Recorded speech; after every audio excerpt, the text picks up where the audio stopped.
All right, let's get into it. Today, we are uncovering the stories of some of the most formidable and, let's be honest, often forgotten warriors in all of history. Get ready, because these are tales of power, resistance, and empire that might just challenge everything you thought you knew. So to start, let's talk about something you've probably seen. If you're a fan of the movie Black Panther, then you were no doubt blown away by the Dora Milaje, right? The elite, all-female royal guard of Wakanda.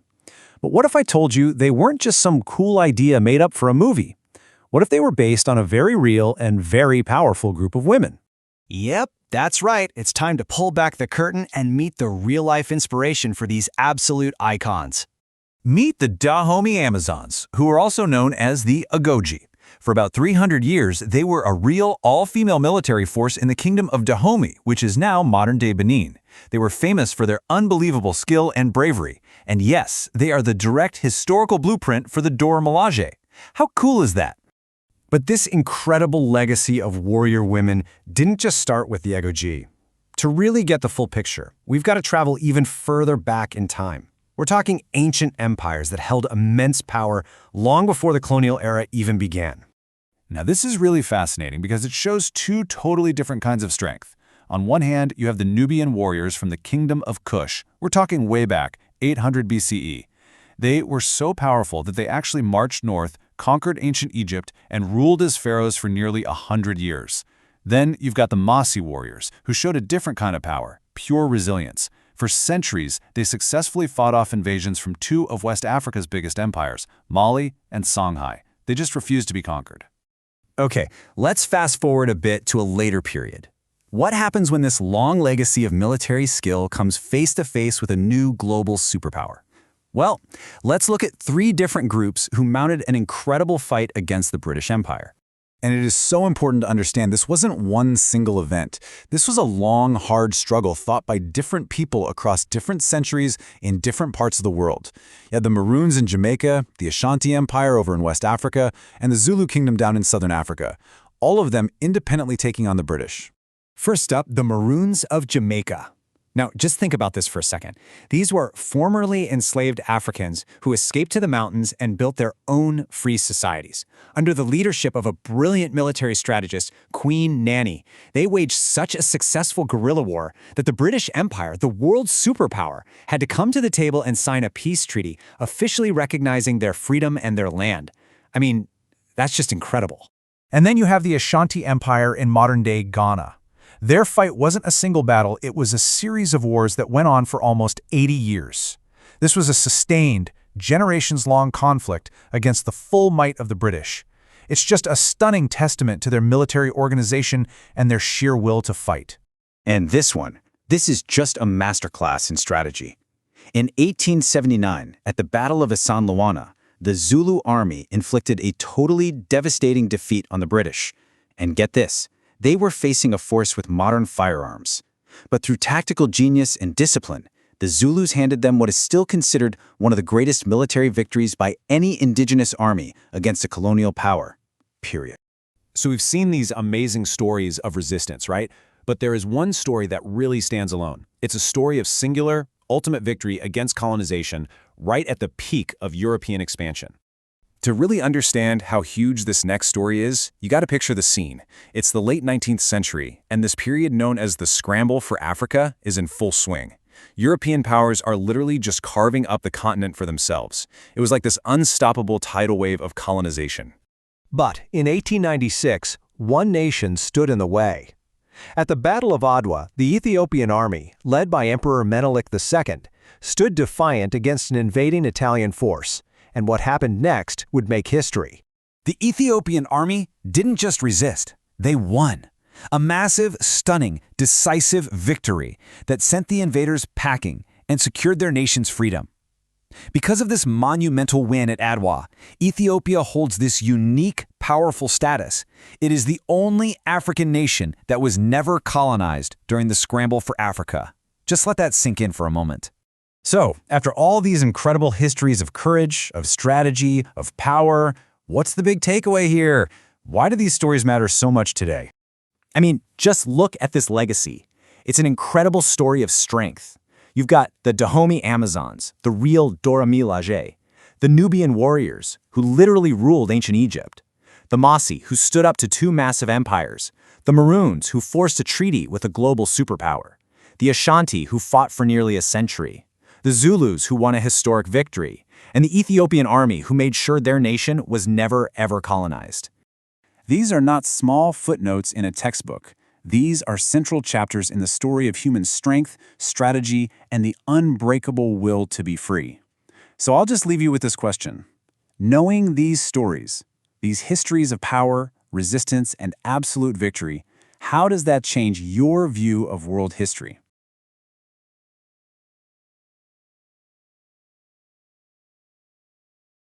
You know, for almost 200 years, there was an army made up entirely of women.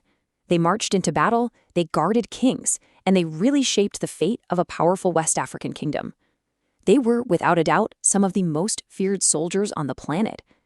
Today, we're diving into the real story of the Dahomey Amazons. Just listen to that. That was their war chant. It's this chilling declaration of exactly who they were. See, these weren't just women who happened to fight. No, they were people who completely remade their own identity to become this elite core of warriors, bound together by incredible discipline and a single unified purpose. So, that name, Amazons, well, that came from European visitors, who named them after the mythical Greek warriors. But their actual story? Oh, it's so much more complex, and honestly, way more fascinating than any myth. It's time we get behind the legend and find out who they really were. To really understand these warriors, you first have to understand the kingdom that created them. So let's set the scene, right here in West Africa. All right, so starting way back in the 1600s, the Kingdom of Dahomey was a major powerhouse. I mean, it grew up in a region with tons of competition and conflict, and it forged itself into this highly organized, very strategic state that was built around a really formidable army. It was in this pressure cooker of constant war and trade that this totally unique military unit was born. So while Europeans called them Amazons, in their own language, they were the Agojie. They were also called Mino, which means our mothers, a title of huge respect. But maybe the most important name was Ahosi, or wives of the king. Now, that doesn't mean what you think it means. They weren't married to him in the typical sense. It meant they were sworn to celibacy and were under his direct protection. That gave them enormous status and a ton of power inside the royal court. So the big question is, how did a woman become one of the Agojie? Well, let me tell you, the process was definitely not for the faint of heart. It was a complete and total remaking of who you were. The way they were transformed was just remarkable. You could be a volunteer, a captive from another tribe, or even a daughter offered up by your own family. But once you were in, the training was the same for everyone. And it was absolutely brutal.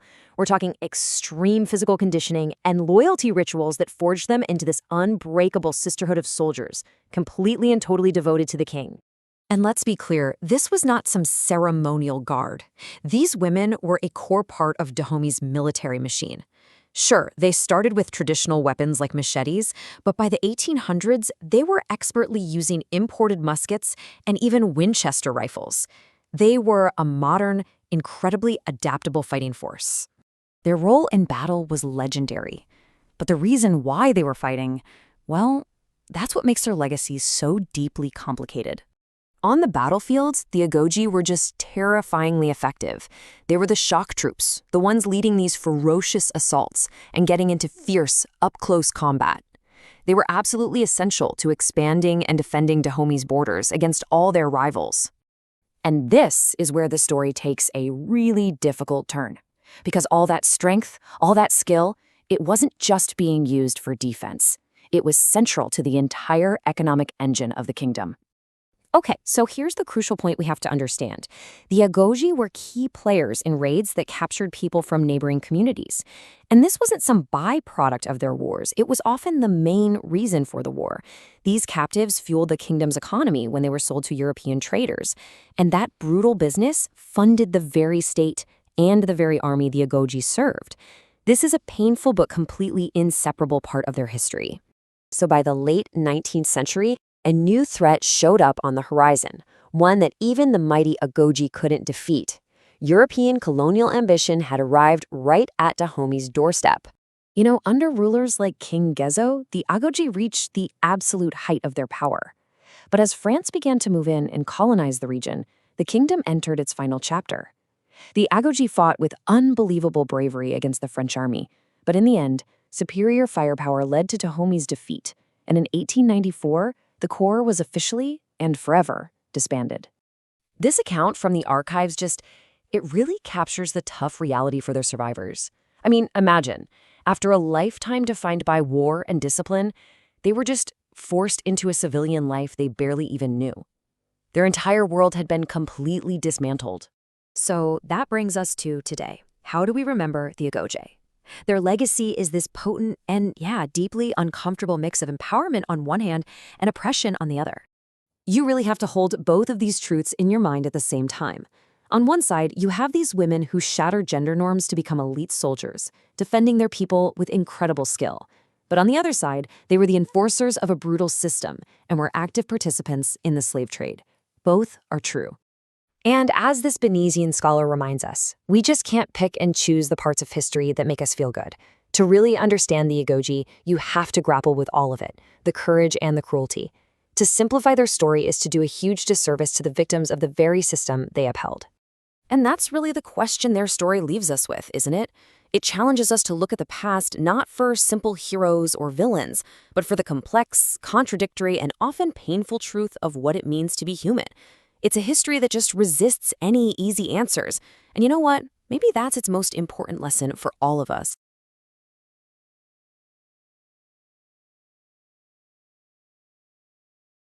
There are some armies in history that just change everything. Forged deep in the hills of southern Africa, one such army would rise up to build an empire, take on a superpower, and create a legacy that, honestly, still echoes today. So, you gotta ask, right? How on earth did a relatively small clan build an army that could actually humble the British Empire? I mean, think about it for a second. We're talking spears and shields against the most advanced military machine of the era. How is that even possible? Well, that's exactly what we're gonna unpack right now. All right, so to really get the Zulu army, you have to picture the world they came from. We're talking early 19th century Southern Africa. It's this really turbulent landscape just packed with small competing chiefdoms. And yeah, fighting was pretty common, but the way they fought was about to change, and I mean dramatically. So before this big shift, warfare in this region was different. It was almost like a dance. Seriously, fights were mostly at a distance. You'd have warriors throwing these long, light spears at each other. The battles were often pretty indecisive, almost more of a ritual. The goal wasn't really to wipe the other guy out. And then, boom, everything changed. That distant, ritual-like fighting, gone. It was replaced by something totally different, brutal, up-close and personal combat. The goal now was simple and terrifying, total victory. The whole game had changed. A much, much more lethal era was dawning. Now, this didn't just happen over time. No, this was a revolution, and it was pretty much all driven by the vision of one man. A man who started as an outcast, an illegitimate son hardened by exile, who would rise up to become not just a king, but a true military genius. His name was Shaka Zulu. So the big question is, how did he do it? How did Shaka forge this incredible fighting force? Well, it all boiled down to a complete revolution in 3 key areas: their weapons, their tactics, and how the whole army was organized. Okay, first up, the weapon. Shaka looked at that long throwing spear and basically said, nope, we're not doing that anymore. He replaced it with this, the Ikloa. It was short, with a big, broad blade, designed for one thing: stabbing. Now you gotta understand, this wasn't just a new piece of gear. It was a total psychological shift. To use this thing, you had to get right in your enemy's face. It took unbelievable courage, and it turned battles from a long-distance affair into these incredibly deadly, decisive clashes. But, a new weapon is only as good as the way you use it. And this is where Shaka's genius really comes into play. He created a tactic, an encirclement maneuver that was absolutely brilliant and unbelievably effective. They called it the bullhorn formation. So let's walk through this, because it's just so smart. Imagine you're the enemy. First, the chest, that's the main Zulu force, smashes into you head on. They pin you down. But while you're busy fighting them, the horns, these are faster units, are already racing around your sides. They're going to encircle you, hit you from the flanks, from the rear. And just when you think it can't get any worse, there's the loins. This is a group of veteran warriors held in reserve, just waiting for the perfect moment to plug a gap, or, more likely, deliver the final, crushing blow. It was basically an inescapable trap. Okay, so you've got a killer new weapon and a brilliant new tactic. But who are the soldiers? This is the third piece of the puzzle, the Emabuto. Shaka took young men and organized them into these regiments based on their age. We're talking brutal training, marches over rough terrain, in their bare feet, and an absolute demand for loyalty. What he created was something almost unheard of in the region, a disciplined, professional, permanent army. And these guys, they weren't just a military force, they were the backbone of the entire Zulu state. It's how he forged a single, unified identity from a bunch of different clans. So with this terrifyingly efficient military machine, the Zulu weren't just winning fights anymore. They were building an empire. And that had a massive impact on everyone around them. Let's talk about what that looked like. This rapid Zulu expansion under Shaka kicked off a period of just complete chaos. It's known as the Mafakane, which literally means the crushing. And that's a pretty good description. As the Zulu conquered or destroyed their rivals, whole peoples were forced to flee. It created this huge domino effect of migrations and new conflicts that absolutely redrew the map of southern Africa. Then, in 1828, Shaka himself is assassinated. His half-brother Dingane takes over. But now the kingdom is facing totally new challenges. European settlers, the Voortrekkers, are moving in, which leads to all sorts of new violent conflicts. And the Zulu actually suffer a huge defeat at the Battle of Blood River. It was a brutal wake-up call about the power of firearms. Fast forward a few decades, and a new king, Sitshwayo, has an even bigger problem on his hands, the full might of the expanding British Empire. And really, this is where it all leads. It sets the stage for what felt like an inevitable, legendary collision, the Anglo-Zulu War of 1879. This wasn't just another colonial skirmish. This was a true clash of empires. So in 1879, the British invade Zululand. And, on paper, this looks like a total mismatch. You have the British with the full power of the Industrial Revolution behind them. We're talking modern rifles, artillery, the whole 9 yards, versus an army with spears. The British commanders, looking at their tech advantage, they expected this to be a walk in the park, a quick, easy win. They were profoundly wrong. And if you look at the Battle of Isandlwana, you can really see the contrast. The British had all the firepower, sure, but their tactics were kind of slow, defensive. The Zulu, on the other hand, countered that with pure, unbelievable speed, incredible coordination, and of course, Shaka's brilliant bullhorn formation. The result? It was absolutely staggering. On January 22, 1879, a Zulu army, using that classic bullhorn tactic, just completely overran a major British camp at Isandlwana, annihilated it. To this day, it's considered one of the single greatest defeats the British Empire ever suffered at the hands of an indigenous force. Just incredible. But an incredible victory like that couldn't stop the inevitable. The tide of the war was going to turn. So let's talk about what happened next and the legacy this all left behind.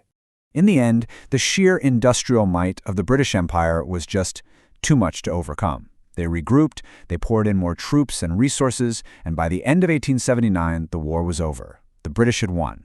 Zululand was carved up, it was annexed, and just like that, the independent Zulu kingdom was gone. But here's the thing. The kingdom, the political state, might have been gone, but the Zulu nation, that was a different story. The identity that was forged in Shaka's regiments, that sense of unity, was incredibly strong. It survived. It endured through colonialism, and today millions of people in South Africa still carry on the Zulu language, culture, and heritage. So when you look back, the warriors of Shaka and Sitshwayo, they did so much more than just win a few battles. They completely reshaped a region, they stood up to the world's biggest empire, and they forged an identity that has truly stood the test of time. So what's the takeaway here? The story of the Zulu is way more than just tales of battlefield glory. It's this incredible lesson in innovation, in nation building, in the power of resistance. But it also makes you think, doesn't it?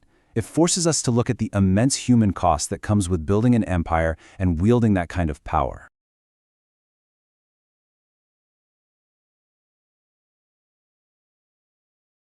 You know, in an age of empires, when almost all of Africa was falling under colonial rule, one nation's army stood firm and did the unthinkable. Today, we're going to explore the incredible history of the Ethiopian army. And this really is the central question, isn't it? At the absolute height of the scramble for Africa, while Europe was busy carving up the continent, one nation not only fought back, but delivered a crushing defeat to a modern colonial army. So how on earth was that even possible? Well, the answer starts right here, in the rugged highlands of Adwa, on a single day, March 1st, 1896. This is the day the long-held myth of European military invincibility was absolutely shattered for the whole world to see. Just look at this comparison. It tells you so much about what was about to happen. On one side, you have Emperor Menelik II's massive, unified force of nearly 100,000 soldiers. These were men who were masters of this tough, mountainous terrain. They used it for cover, for ambushes. And on the other side, a vastly outnumbered Italian army of just 17,000, totally lost in this unforgiving landscape and suffering from really poor coordination. I mean, the stage was set for a showdown. And the result? It sent a shockwave across the entire globe. Over 6,000 Italian soldiers were killed by the end of the day, with thousands more captured. It's still one of the most stunning colonial defeats in modern history. A powerful message that African sovereignty was not something to be taken lightly. So let's start right there with this pivotal moment, a myth shattered at Adwa. Because, you see, this victory did so much more than just preserve Ethiopia's independence. It directly challenged the very foundation of colonial arrogance, that widespread belief that European conquest was just inevitable. But to really get how they pulled this off, you have to understand this victory was no fluke. It wasn't an accident. We need to go way further back in time. Because, as we're about to see, this army was forged in ancient warfare, built on a military heritage that stretched back for thousands of years. This timeline really gives you a sense of that incredible depth, that tradition. I mean, it starts with the powerful armies of the ancient Kingdom of Axum, which dominated trade routes on the Red Sea. It keeps going into the medieval era, with disciplined royal forces under Christian emperors. Then it's tested by fire in the 16th century, when the state was almost destroyed but managed to survive. So by the time you get to the 19th century, this long history had created this hardened warrior culture, one that was defined by a fierce loyalty to both their emperor and their church. And all of this history builds right up to our third section, Menelik II's modern army. See, that ancient tradition was the bedrock, but it took a really shrewd, visionary leader to get that force ready for a modern 19th century war. And that leader was Emperor Menelik II. Menelik was a total pragmatist. He was brilliant. He imported modern rifles and artillery from Europe, basically getting ready to turn the colonizers' own weapons against them. But his real genius, it was political.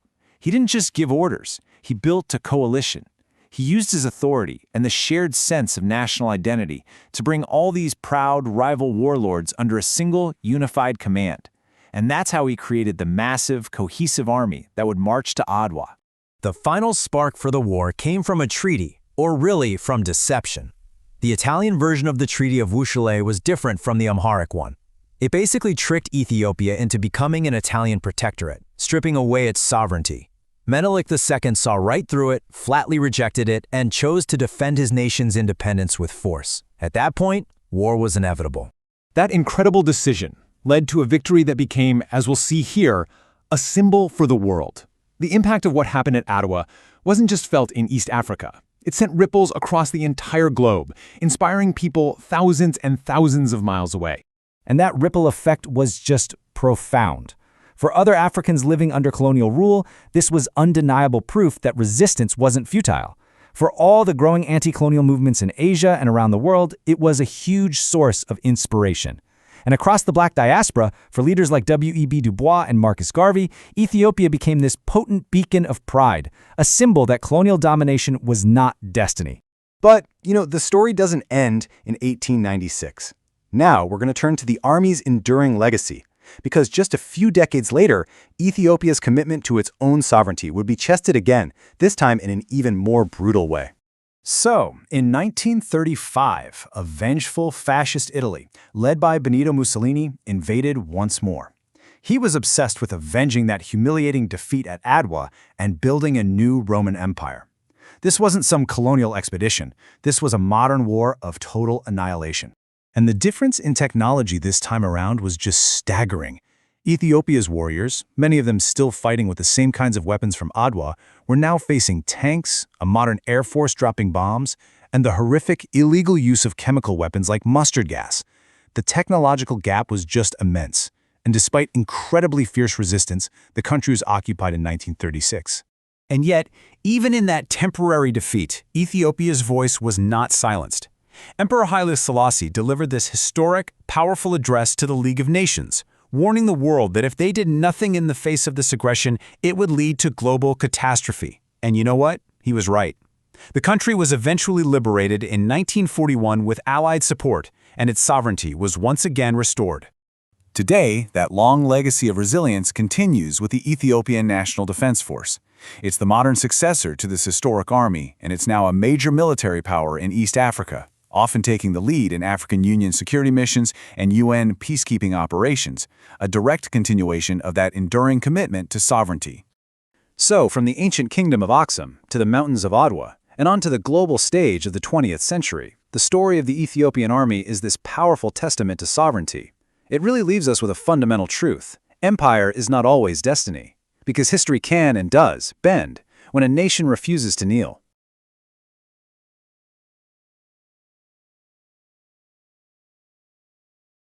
All right, today we're headed deep into the rugged mountains of Jamaica to tell the incredible story of the Maroons. These were freedom fighters who took on the mighty British Empire and carved out a nation of their own. Let's get into how they pulled it off. You know, this one sentence, it really says it all, doesn't it? The freedom the Maroons achieved wasn't some gift. It wasn't an act of charity from a colonial power. No, it was seized. It was earned through sheer will, incredible strategy, and a refusal to be anything but free. So who exactly were these unconquered people? Where did they come from? Well, their story starts not with a grand rebellion, but with a moment of pure chaos that became a golden opportunity. First, let's talk about their name. The word maroon actually comes from the Spanish word cimarron, which means wild or untamed. Now, it was absolutely meant to be an insult, but the Maroons, they took that word and wore it like a badge of honor. It came to symbolize everything they were, unbreakable and unwilling to be tamed by the horrors of slavery. So picture this. It's 1655. The English have just wrested control of Jamaica from the Spanish. In the middle of all that turmoil, hundreds of enslaved Africans saw their chance. Instead of just accepting a new set of masters, they made a run for it. They fled. And where did they go? They didn't just run anywhere. They ran to the most brutal, unforgiving parts of the island. We're talking about the treacherous Blue Mountains and the labyrinth-like cockpit country. This terrain, all dense forests and impossibly steep valleys, was a nightmare for the colonial armies. But for the Maroons, it was a fortress. It was a sanctuary where they could start to build a new life.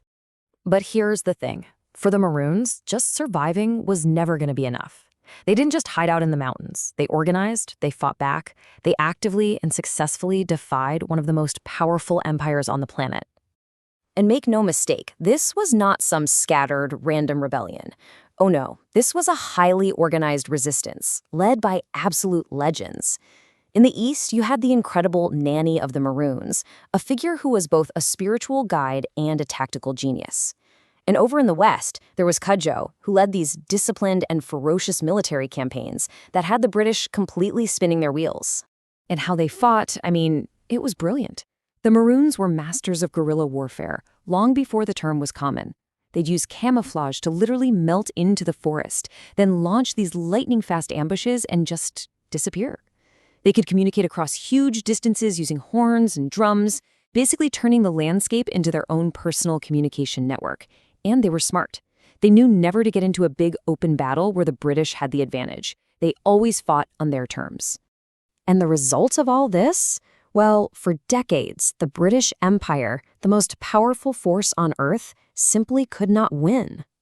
The First Maroon War became a massive crisis for the colony.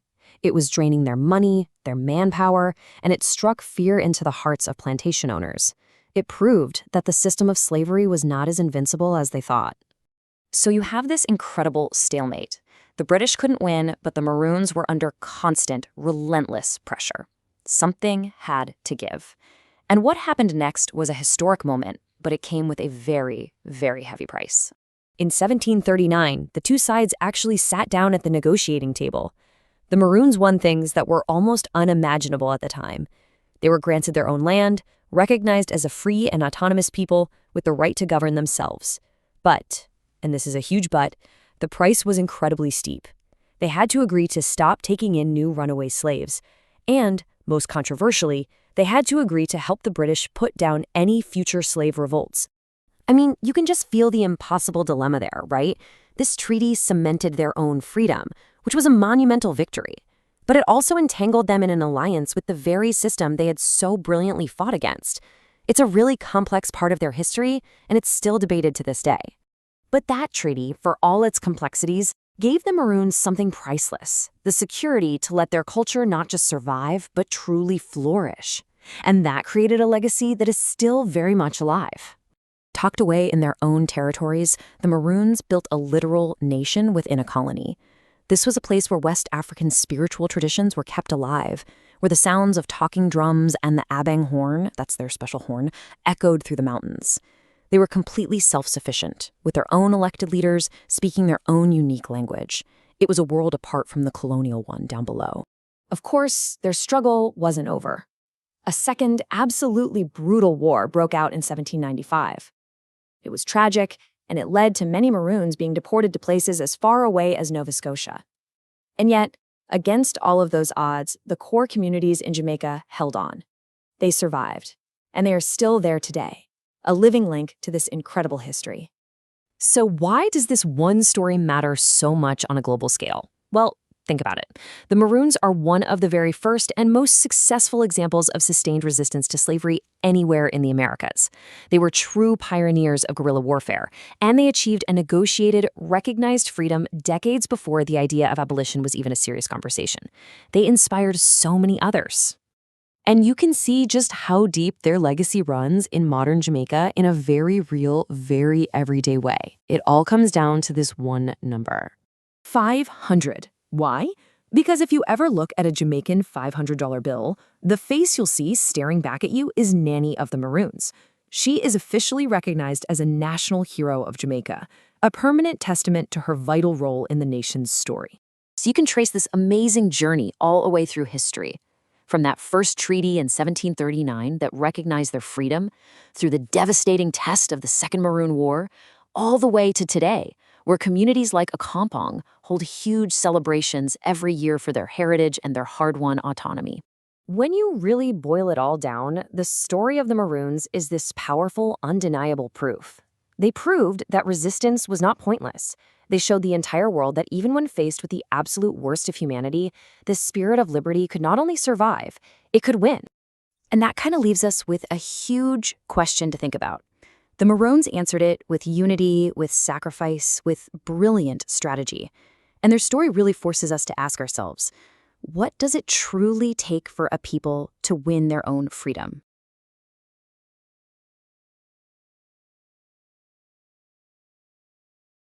All right, let's get right into it.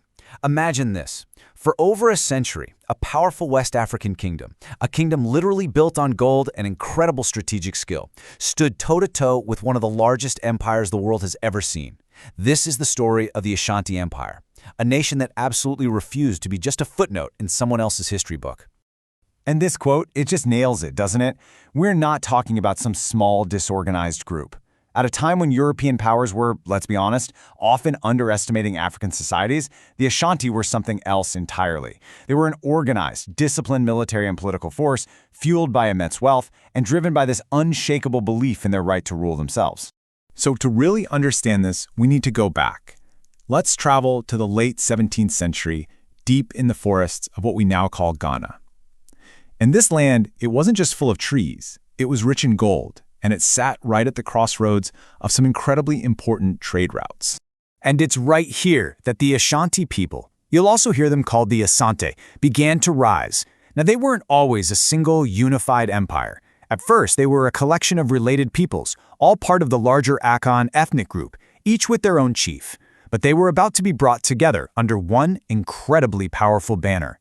Now, what's so fascinating is how they united. I mean, it wasn't just through force and conquest.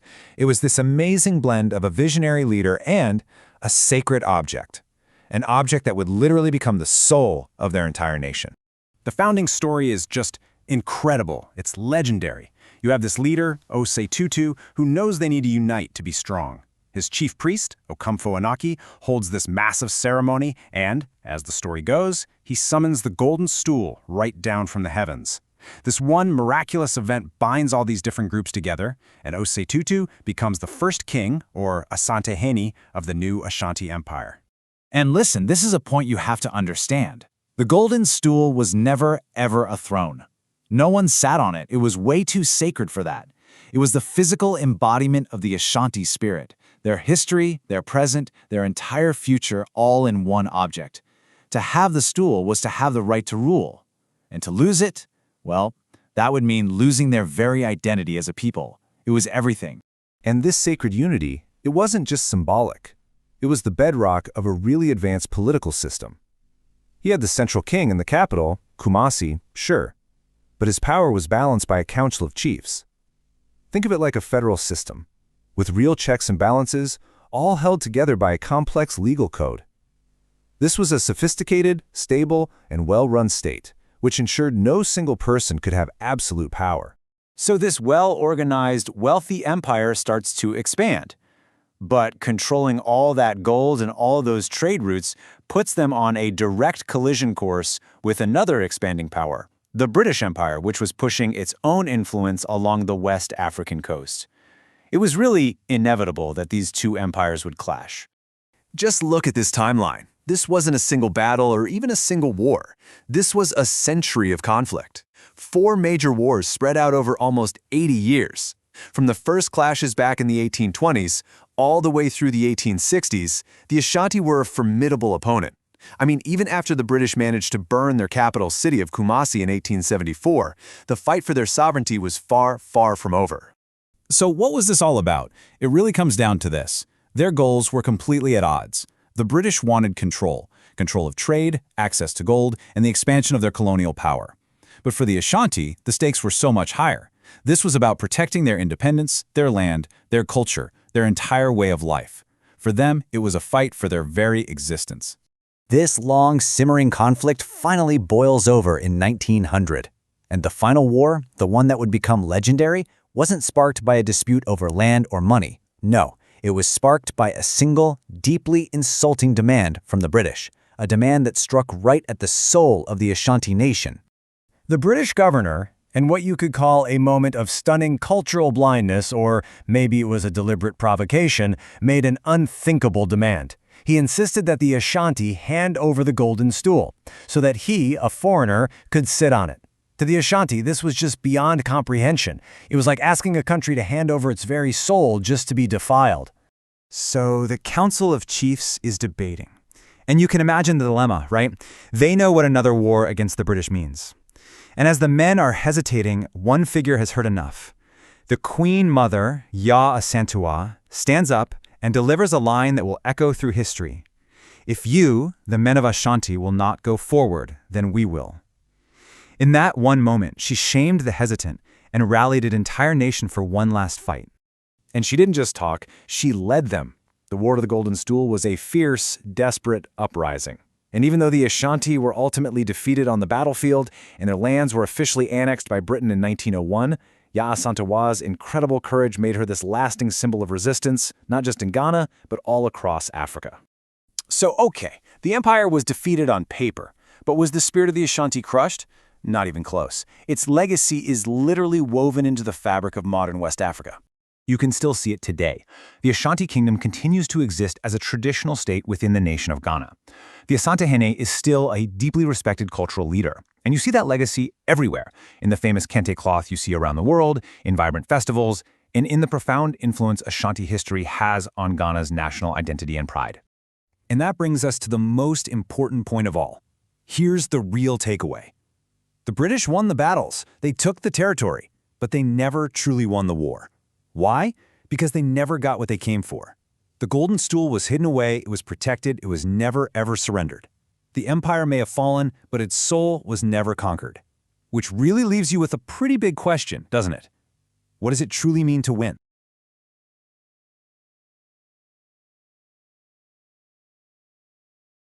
You know, when we think of the great ancient civilizations, the ones along the Nile, our minds pretty much always jump to one place, Egypt, right? Pyramids, pharaohs, the whole shebang. But just to the south, there was this other incredible power, a civilization that's often been left in the shadows of its more famous northern neighbor. And that right there, that quote, gets to the absolute heart of this whole story. For thousands of years, Nubia was a land of incredible wealth, a rich culture, and some seriously formidable military might. They weren't just neighbors to Egypt. At different times, they were its most valuable mercenaries, its fiercest rivals, and, yeah, even its rulers. Okay, let's get into it. So, who exactly were these people? Well, from their absolute earliest days, the Nubians were really defined by their skill in combat. I mean, their entire identity was basically forged in their mastery of warfare. And one weapon in particular stood above all the others. Now, what's so telling about this is that the name Tesseti, that's not what the Nubians called themselves. That's what the Egyptians called them. Just think about that. Their reputation as archers was so legendary that their powerful neighbors literally defined their entire land by it. That tells you everything you need to know. And look, this wasn't just some reputation they had. They could really back it up. They were absolute masters of long-range combat with these powerful composite bows. But they were far from one-trick ponies. Get up close, and they were deadly with spears and axes, using these lightweight hide shields that made them incredibly fast and mobile on the battlefield. This whole combination made them some of the most sought-after mercenaries and royal bodyguards in the entire ancient world. For centuries, Nubia and Egypt had this really complex relationship. A mix of trade, rivalry, and sometimes alliance. But in the 8th century BCE, that whole dynamic was about to be turned completely on its head. Nubia was getting ready to step out of the shadows and claim the greatest prize on the Nile. And let's be clear, this wasn't some upstart kingdom just appearing out of nowhere. The Nubian civilization, also known as the Kingdom of Kush, had a long and really storied history. Their center of power actually shifted over the centuries, moving from their early kingdom at Kerma to the conqueror's seat at Napata, and then later to the resilient heartland of Meroe. Each capital was like a new phase of their strength, building them up for their defining moment. And this is where the story just gets incredible. Under this ambitious ruler, King Pie, the Kushite army marched north. And they didn't just raid or skirmish. No way. They launched a full-on invasion and systematically conquered all of Egypt, unifying the entire Nile Valley under their rule for the very first time. Just let that sink in for a second. These Nubian kings, these black African rulers from the south, were now the pharaohs of Egypt. They created what historians call the 25th dynasty. And they didn't just conquer, they actually revitalized Egyptian culture, building temples, reviving ancient traditions, and ruling as totally legitimate heirs to a throne that had existed for millennia. But, when you're on top, you've got a target on your back. Ruling a vast empire like that puts you on a collision course with other great powers. And way out in the east, the mighty and pretty ruthless Assyrian Empire was on the march. So you've got this incredible clash of military styles. On one side, the Nubians, relying on their elite archery, their speed, and their intimate knowledge of the Nile Valley. And on the other side, the Assyrians, who were basically a brute force machine, disciplined, heavily armored infantry who were masters of siege warfare. It was the classic matchup, speed versus raw power. The Nubian pharaoh, a guy named Taharka, fought fiercely to defend his empire. But the sheer might of that Assyrian war machine was just too much. The Nubians were eventually forced out of Egypt, retreating south back to their own lands. But here's the crucial thing. They weren't destroyed. They bent, but they did not break. They went back to their heartland and started a whole new chapter. And this story of resilience, it builds to one of the most incredible acts of defiance in all of ancient history. Centuries later, with their capital now firmly established down at Meroe, the Nubians would face an even bigger, badder foe. And this time, they were led by a queen. So you might be thinking, okay, they got pushed out of Egypt. Was that kind of the end of Nubia's greatness? Did they just fade away? The answer is absolutely not. In fact, you could argue their finest hour of defiance was still yet to come. This is just stunning. The new global superpower, Rome, had just conquered Egypt. And Queen Amanirenas of Kush, she didn't wait to be attacked. She went on the offensive, sacking Roman-held towns. The Romans, of course, hit back with overwhelming force, but incredibly, she fought them to a standstill. And the result? It's unthinkable. She negotiated a peace treaty so favorable that the Romans not only withdrew, but their new province of Egypt was now paying tribute to the Kingdom of Kush. We really need to understand how huge this was. I mean, Why would Rome, at the absolute height of its power, agree to something like that? Because Aminarenas proved to them that a long, drawn-out war in the desert on the very edge of their empire was going to be way more costly than just having a stable, peaceful border. To take on the Roman war machine and walk away with a win like that, it was an almost unheard-of achievement. She secured her kingdom's freedom for generations. While all great empires eventually face their end, and the Kingdom of Kush was no different.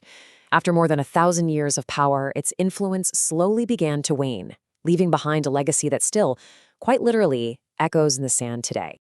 There wasn't one single event that brought Kush down. It was more of a slow decline, caused by a combination of things.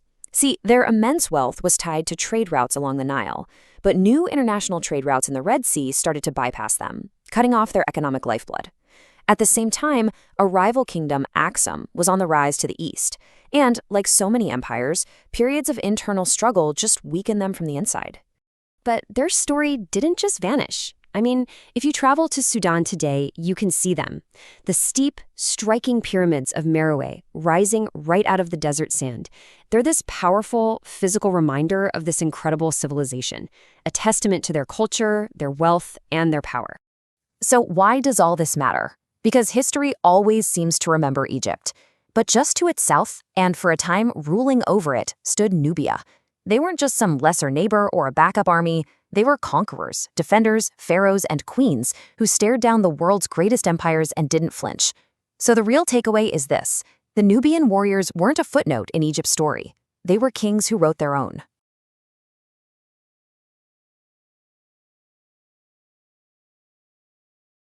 You know, across the vast, dry plains of the Sahel, history is littered with great empires. They rose on the back of gold and trade and, well, they fell. But right in the middle of all that, a different kind of power took root. A kingdom of warriors that would last for centuries. This quote just nails it, doesn't it? It perfectly captures what made the Mossis so different.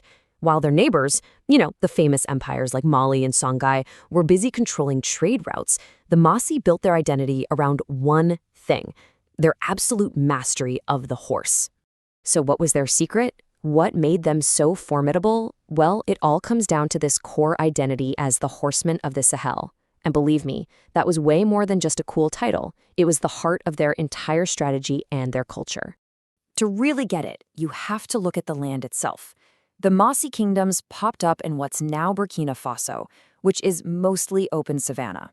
Now, if you're a cavalry commander, that kind of terrain is an absolute dream. It's perfect for letting your horsemen use their speed and shock tactics to the max. For the Mossi, the horse was literally everything. It wasn't just a ride to get from point A to point B. Nope, it was a status symbol, a weapon system, and the key to their whole way of fighting. Fast raids, swift defense, it was all built on the back of the horse. Of course, every great warrior culture needs an origin story, right? That one foundational myth that really defines who they are. And for the Mossi, that whole story kicks off with a legendary princess. The legend of Yanenga is absolutely central to the Mossi identity. The story goes she was this incredible warrior, a master horsewoman who basically defied her father and rode off to find her own destiny. She ends up meeting a hunter, Riale, and their son, Widgergo, founds the entire ruling dynasty. And get this, his name literally means stallion. How's that for linking your royal line directly to the power of the horse? And this wasn't just some fairy tale, If myth had real-world consequences. From this one royal line, several powerful kingdoms sprouted up, like Ouagadougou and Yatenga. But they weren't one giant single empire. They were more like a federation, all connected by culture and family, but ruling themselves independently. And this unique structure, this federation, brings us to the main event of the Mossi story, their centuries-long struggle against the absolute giants of the region, the empires of Mali and Songhai. Now, this is the most crucial thing to understand. The Mossi were not playing the same game as their neighbors. While Mali and Songhai were playing this giant game of risk, trying to take over the whole board, the Mossi had a completely different goal. They fought like hell, not to build their own empire, but simply to stay free. Okay, so this slide breaks down that massive difference perfectly. On one side, you've got the Mossi, using their cavalry for these lightning-fast surgical strikes. They'd hit trade routes, cause chaos, and basically make it too expensive and annoying for the big empires to control them. On the other side, you have Mali and Songhai, who are all about total conquest. It was a classic case of asymmetric warfare, a smaller, agile force using clever tactics to wear down a giant. And don't think for a second that these were just minor annoyances. No way. In the 14th century, their constant raids were a serious problem for the mighty Mali Empire. 100 years later, they were so bold they actually threatened Timbuktu. That's one of the greatest cities in the world at the time. Sure, a powerful ruler like Askia Muhammad of Songhai could push them back, but he could never, ever conquer them. And that really puts it all into perspective. For hundreds of years, while these colossal empires rose and fell all around them, the Mossi just endured. They held their ground, kept their freedom. That's a feat that almost nobody else in the entire region could pull off. But their story of incredible resistance doesn't just stop in the Middle Ages. It goes all the way into the modern era, where they had to face a challenge that was completely different from anything they'd ever seen before. So after centuries of mastering the art of fending off their neighbors, a totally new power shows up on the scene. The French colonial machine was expanding across West Africa, and it brought a whole new kind of war with it. The Mossi brought what they knew best, right? The very things that had kept them safe for centuries. Their legendary cavalry, their disciplined warriors with spears and swords, and their proud military traditions. But what they were up against, well, it was a completely different world. Mossi courage and cavalry charges were just no match for modern rifles, for artillery, and for the massive logistical power of a modern European army. It was a tragic mismatch. And this is maybe the most remarkable part of their whole story. Militarily, they were beaten. But then the French did something interesting. They used a strategy called indirect rule.